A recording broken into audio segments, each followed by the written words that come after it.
Welcome to the art room. The sink is such a vitally important area in an art room, not only so that you can clean up efficiently, but so that your students can access all the materials that they might need at any given time.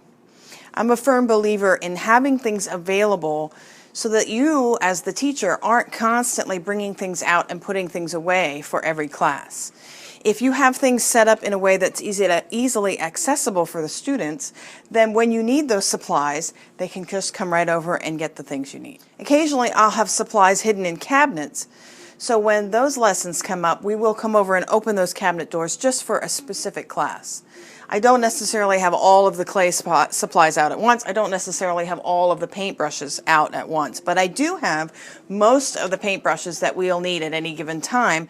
There are times where I will have different supplies available that sometimes aren't available all the time. So if we're working on something where I want them to use just specific colors, I will have trays that I do pull out of upper and lower cabinets if necessary. But for the majority of the time, I keep all of my painting supplies available.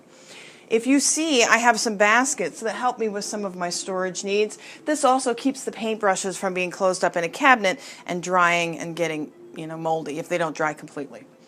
Anytime my students are painting or getting any supplies for the classroom, the dedicated table helpers are the ones that come to the sink and put things away at the end of class as well. If you have a small sink area, and I do, then it's an easier traffic pattern if you just have 6 kids coming to get supplies as opposed to the entire class full, 18 to 20 kids to get supplies. Recycled items are also extremely helpful for my sink. I use small little pint containers for water bowls. If I can get larger containers of water bowls, I love those too. But most of the time I only end up with pint containers. They're also great for storage.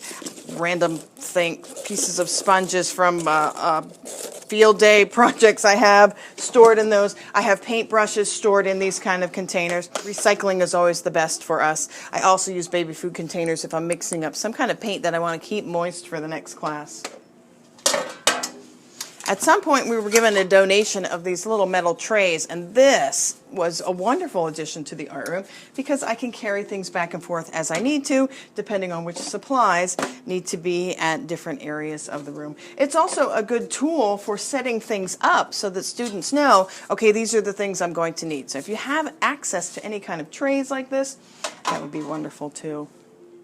The other thing that my students really enjoy is SpongeBob. They have always asked, where do I put the sponges? Where do I put the sponges? When I put the picture of SpongeBob up, they are a little more self-sufficient in knowing just where to put those dirty sponges.